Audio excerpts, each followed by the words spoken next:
All right. So today we are talking about gap year, gap year and graduate school considerations. So I'm assuming if you're here, it's either because you are a recent grad considering grad school, or you are maybe about to graduate next year or fairly soon here, and you're thinking about what does graduate school look like for you? What is a gap year? I've talked to many students who oftentimes find that there's stigma attached to a gap year. So I'm going to talk a little bit today about why we should kind of get rid of that stigma, what all of these are, the pros, the cons, all that good stuff. So before I get started, I just like to include the career communities, excuse me, that we have here in the office in the center. Of course, as y'all know, if you've met with us before, you can meet with any or all of us in the center, depending on your interest. If you're exploring interest, or if you have multiple industry interests, you can meet with multiple of us, right? That's perfectly fine. So keep that in mind as you're looking into ways to engage and interact with Celsius.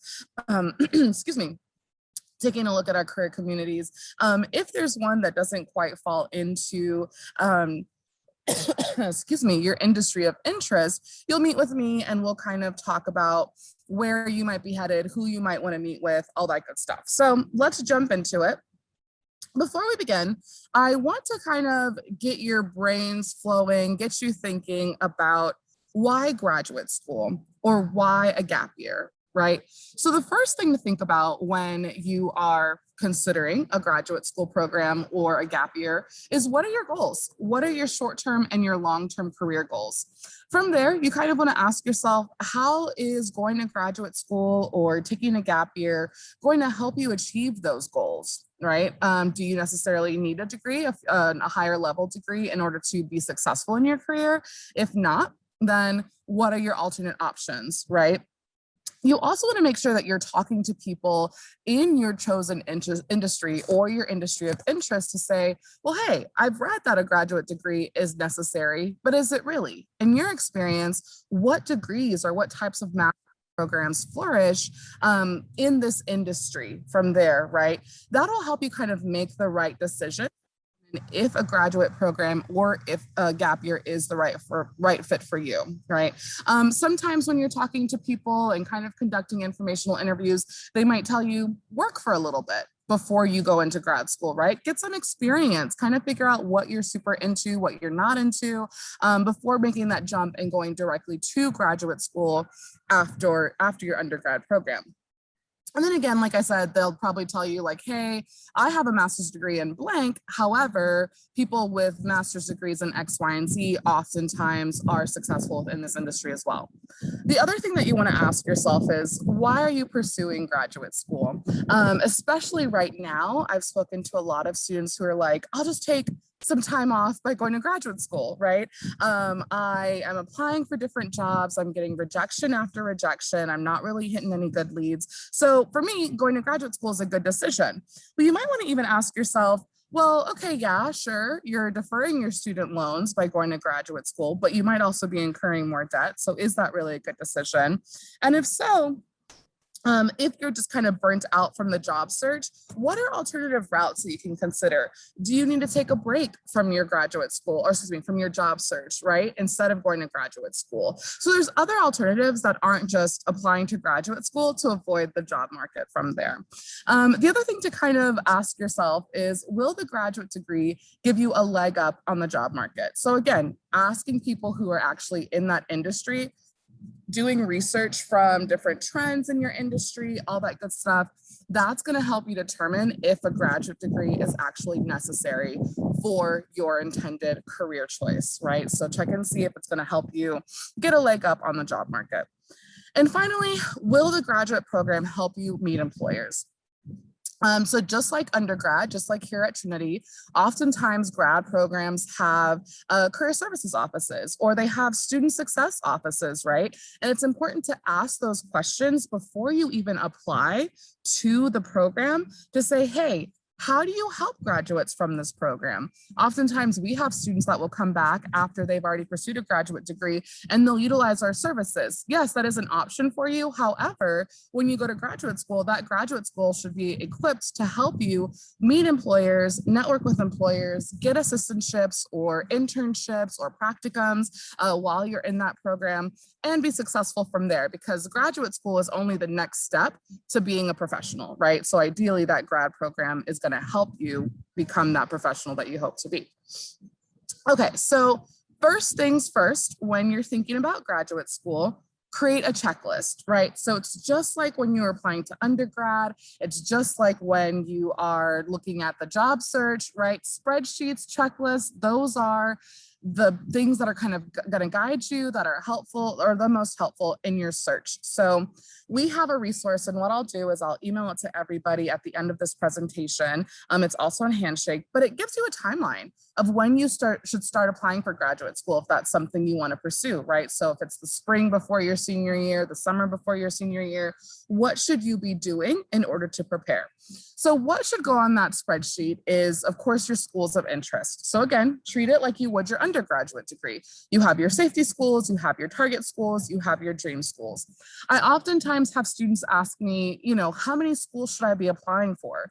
That's totally up to you, right? So some students choose quality over quantity, so they're not going to apply for more than 3 or 4 good programs. Also, you have to remember that there are fees attached to those applications. So how many can you afford to apply to is the real question.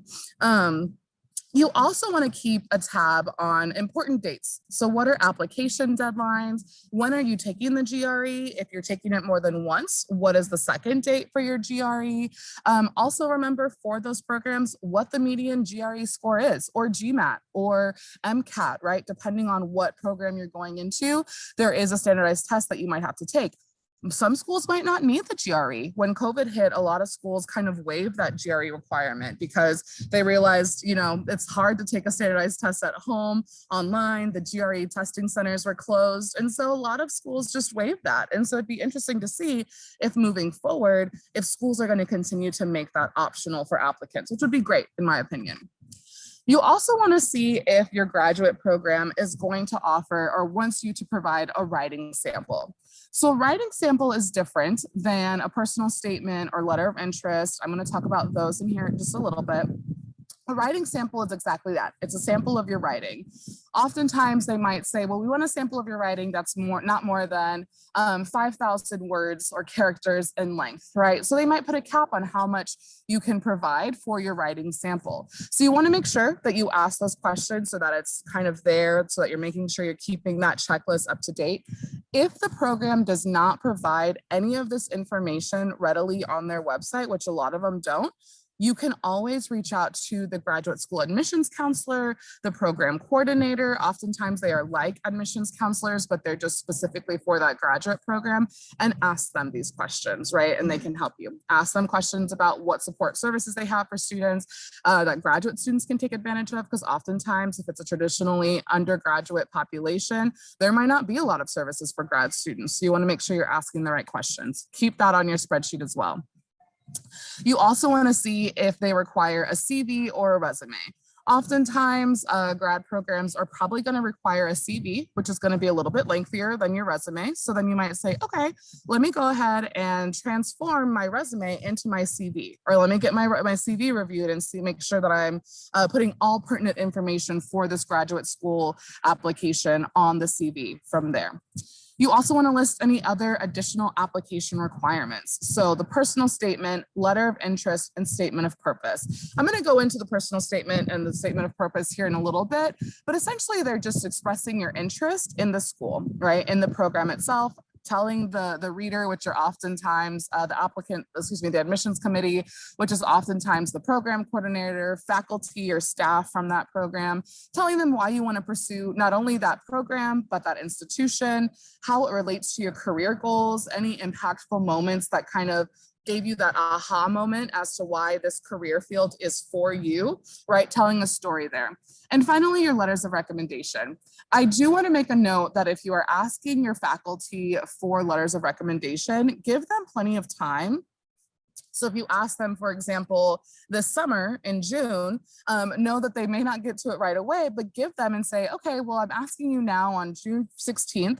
However, my application isn't due until November. So I'll check in with you again in August and see if there's anything that you need from me. I'll come to your office hours and we'll chat. And if I can help you with anything else, recommendation, please let me know and I'm happy to provide that, right? So keep track of who you're asking for letters of rec from, right? Again, faculty, it can be former supervisors, whoever can speak to your ability and your passions the best. Make sure you're asking them well in advance and just staying on top of them and making sure they're submitting everything they need to submit.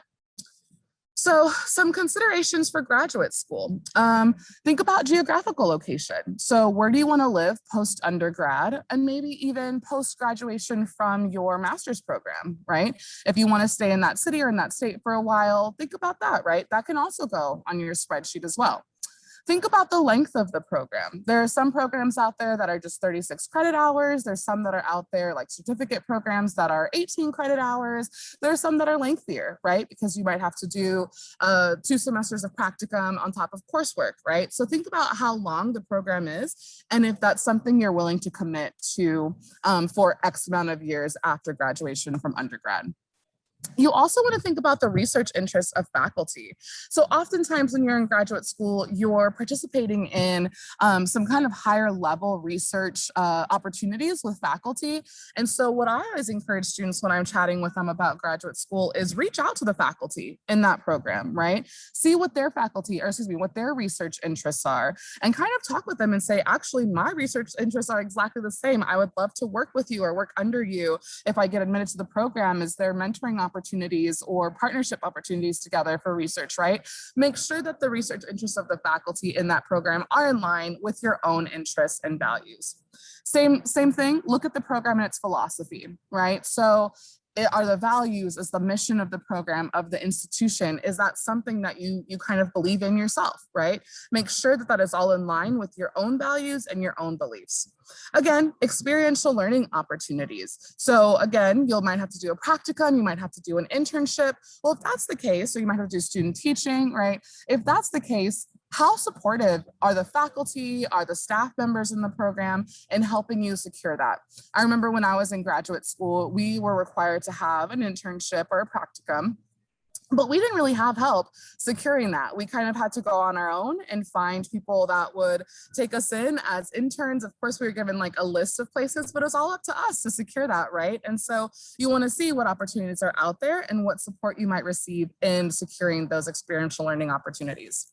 You also want to see, again, the faculty and student interaction ratio. So how involved are faculty and student learning? What type of mentorship are you going to get from faculty in the program? And how is that going to benefit you and your future career goals? Think about the size of the program. Is it a large public institution? So my undergrad was at a private institution just like Trinity, and then I went to UTSA, a large public institution for my master's degree. And granted, my classes in my master's program weren't very large, but they were some of the biggest classes I've taken, especially some of those first classes in my first couple of semesters at UTSA. So that's something to think about because I was like, wow, this is huge. I'm not used to this, right? From there. Also think about diversity options and opportunities. So how supportive is this program in terms of diversity, equity, and inclusion? Also asking yourself, is the class diverse, right? Am I going to have diverse classmates? Are the faculty diverse? Are the staff diverse, right? In whatever regard you view diversity in. Finally, campus facilities. Again, what support services are available to graduate students? I remember again, when I was in grad school, I had to pay to use the gym at UTSA. That wasn't available to me like it was for undergraduate students. So if you're looking to kind of be on campus a little bit more often than just studying, see what facilities are out there that are available for you.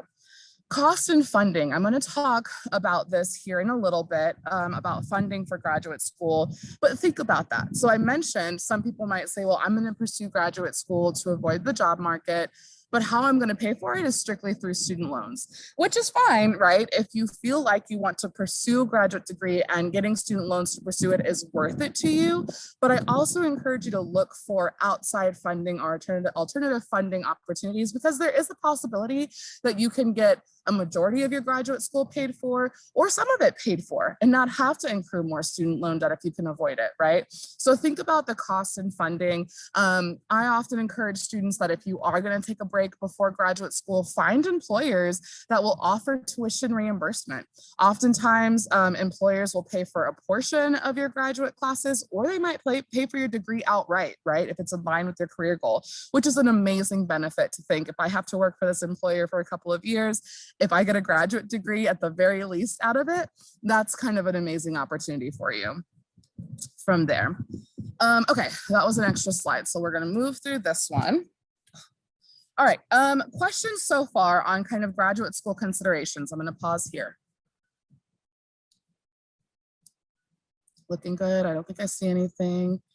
All right, awesome. And then really quick, if you don't mind just typing your email in the chat, that way I can get everybody checked in here, and then I can send you that graduate school resource as well when we're done. Okay, so I want to talk a little bit about personal statements. So you can always come to Career Services for assistance on reviewing your personal statement in any part of the process that you're in. If you're in the beginning stages of drafting a personal statement, we can chat through it with you. If you need help reading a first or second draft, I oftentimes meet with students, and I've read like 4 drafts, I read 6 drafts before, and we're constantly tweaking personal statements. So I will be mindful that we don't necessarily read for grammar all the time. So you may want to go to the tutoring center or the writing center at Trinity. They can help you with grammar, but we help with content, we help with flow, we help to make sure that you're hitting all the points that you should for your graduate school application. So first things first, read the prompt, if there is a prompt, right? Pay attention to any formatting requirements. What I've seen in a lot of applications is that they're like, no more than 500 words, no more than 500 characters, answer this question. Oftentimes we see personal statements are between 2 pages, 2 to 3 pages, single spaced, right? So that's important to think about. What I often encourage students, when you're starting it, just kind of word vomit onto the page, brain dump onto the page and write, and don't pay attention to word limits. We can always cut down wherever you need to later on, but get all of your thoughts onto the page, and then you'll kind of enter into that rough draft phase of cleaning it up just a little bit. So again, remember to tailor the statement to the program you're applying to. Why is the program, consider answering these questions. Why is the program of interest to you? Who do you want to study under? So in those conversations with faculty, you may even mentioned, oh, I noticed that Dr. McWilliams is studying the effects of blank, blank, blank on blank, blank, blank. And that's in line with my research. I'd love to study with Dr. Drake, with Dr. Brown, right? Putting all of these things in your personal statement to say, I've done the research on who these faculty members are, what they're researching, and that's why I'm driven to apply for this program, right? Also consider mentioning what you'll do with the knowledge or the degree after you attain it. Again, thinking back on those career goals and what that means for you and your career attainment. And how will it help you attain that career goal, achieve that career goal? And again, proofread it, read it again over and over. You'll have several versions, several iterations. You can ask Career Services, but I also suggest if you have a trusted faculty member or mentor that you're like, hey, you've been through this program, you know, ask them to read it for you. Same with the letters of recommendation. You want to ask as early as possible because you're probably not the only one that's asking them. So if you get ahead of just people that are asking last minute, you'll at least get some great quality feedback from your faculty mentor or advisor. Okay, so a quick note on graduate school funding. Get comfortable with the financial aid office. Know who your financial aid officer is. Submit your FAFSA early. I've seen that FAFSA date. So I used to work in financial aid, and it used to be that January 1st of every year is when you submit the FAFSA. I've heard now you can submit it as early as October, right? So if you submit your admissions application and your FAFSA application at the same time, that might make you eligible for more institutional aid or scholarships that you may not have an opportunity to receive if you submit your FAFSA like in April or March, right? So get comfortable with the financial aid office, talk to them, ask for other opportunities. You never know what's out there. What aid might not be claimed once the semester starts. It doesn't hurt to ask. Closed mouths don't get fed, right? So ask, and if the answer is no, at least you ask the question. All right, so then you also want to consider applying for teaching or research assistant roles, right? Some on-campus roles have tuition waivers or reductions. Oftentimes graduate assistants will be able to work for the semester for the cost of 2 classes, right? So usually you might take 2 or 3 classes in your grad program. So if you get half of those taken care of, you only have to worry about paying for the other one, right? So that's important to kind of think about and apply for those early. That's another question to consider asking the admissions coordinator or the admissions counselor when you're applying as well. You also want to look for scholarships through professional honoraries or organizations, associations within your discipline. So oftentimes, just like when you're applying for undergraduate scholarships, there's scholarship money out there for grad students. You just have to kind of find it a little bit. So make sure you make your scholarship search or your grant search part of that application process. And also look into loan forgiveness programs, right? So public student loan forgiveness. Oftentimes, if you go into a specific industry or you work for a certain type of employer, so oftentimes a government agency or entity or a nonprofit, 501c3. If you're in education, if you serve underserved populations, especially like in medical school, if you go work in different underserved populations, you might get a portion or all of your student loans forgiven. Pay attention to what those loan forgiveness programs look like. You don't want to say, well, oh, I'll get my loans forgiven in 20 years, so I'm going to go ahead and get, $40,000 worth of debt. Is it worth it? I don't know, right? That's up to you. But look at loan forgiveness programs that might help you if you do have to take student loans out. All right, then you also want to evaluate your student loan debt. Like I said, is it worth obtaining the graduate degree if you have to take out more debt? For some people it is, for others they want to pursue free money is what I call it, scholarships, grants, other assistantship opportunities so that they don't have to take on debt. So really evaluate the student loan debt and see what your payments might look like if you do have to accrue an extra $40,000 or $50,000 worth of debt on top of what you might already have. And again, look into employer reimbursement programs. So like I said, you might get some classes paid for, you might get all classes paid for. There's some employers that will have you pay up front and then they'll send you the check at the end of the semester once you submit your grades. That's important to kind of ask to HR when you're evaluating different job offers to see what those benefits look like as well. Okay, so now that we've talked a little bit about graduate school, I just want to touch a little bit on a gap year. So what are the benefits of a gap year? One of the greatest benefits is that it buys you time to continue exploring and really determine what you want to do with your future, right?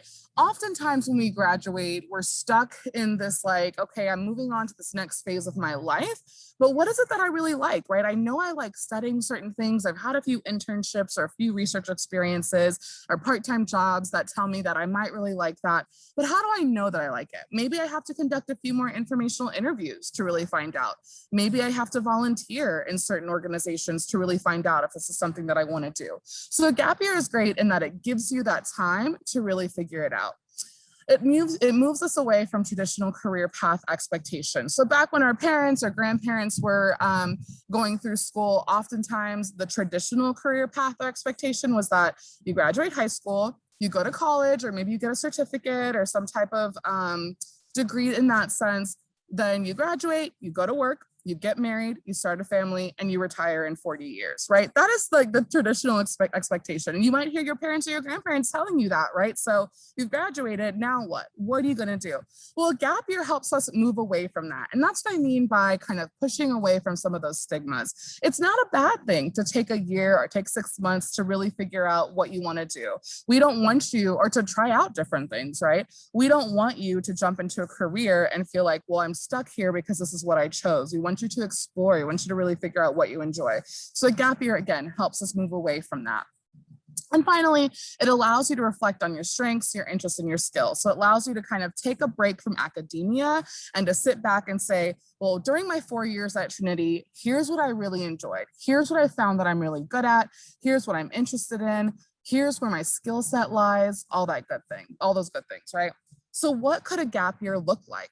So it could look like for some people a time to relax. Not everybody has this opportunity, or not everybody can take time off and literally take time off and not work. But if you can afford to do that, Some people are like, hey, I'm just going to sit back, again, take a break from classes. It's been a rough couple of years in terms of COVID and trying to get through classes. So I'm going to take 2 or 3 months or 12 months, whatever it is, to travel, to go visit friends, to do X, Y, and Z. They might choose to have a part-time job while they're doing that. But some people just say, I'm just going to relax. Other people might choose to use their gap year to really give back to a community that interests them, right? People find value in volunteering. I know Trinity oftentimes encourages you to give back to the local community, right? So if there's a community that you're like, I think I want to serve this community, and by going right into work, I'm not going to be able to do that. So I'm going to take time to volunteer. It can be 6 months, it can be 12 months, however long you decide to do that. Because through volunteering, you're still gaining valuable skills, right? You're learning team building, you're learning leadership, you're learning how to work with diverse groups of people, and especially how to serve and kind of fulfill your own mission and value in a sense. It gives you time to gain more experiences while you apply to graduate school. I often see this in students who might be applying to medical programs, but they want to kind of pursue take a few more classes, whether it be at the undergraduate level or the community college level, before they start applying to medical school, right? So you might say, well, I'm going to get a little bit more experience, I'm going to work. I think what's important is to kind of think about what traditional gap year programs are out there. I'm going to talk about that here in a little bit, but it'll help you gain experience and transferable skills while you apply for graduate school. So some students tell me, I'm taking the year after graduation off to kind of enter into the next application admissions cycle. So in the fall, we're going to talk about my personal statement. We're going to ask for letters of recommendation and really give myself some time to evaluate whether or not graduate school is for me, while I'm not also having to worry about taking undergraduate classes in my last semester. And then finally, it's a time to reflect and discover more about yourself. The more we know about ourselves, the more successful we can be. So if you do decide to take a gap year, this is a great time to kind of reflect and discover.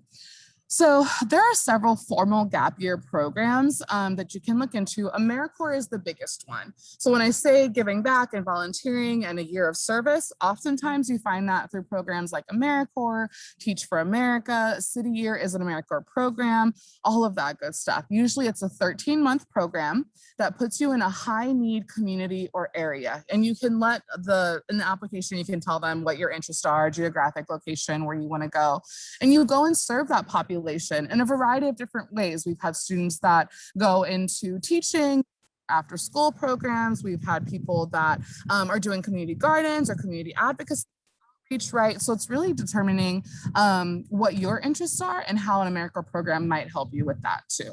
One of the things that I love about AmeriCorps is that they give you, yes, a living stipend. It's not much. You're not going to make a lot of money during this year, but you're going to make enough to survive. But they give you an education award your year of service, right? So they'll tell you, here's X amount of money that you can use either towards your student loans or to pay for graduate school or future educational purposes, which is amazing. Again, you gave that year of service, so you get an educational award for it.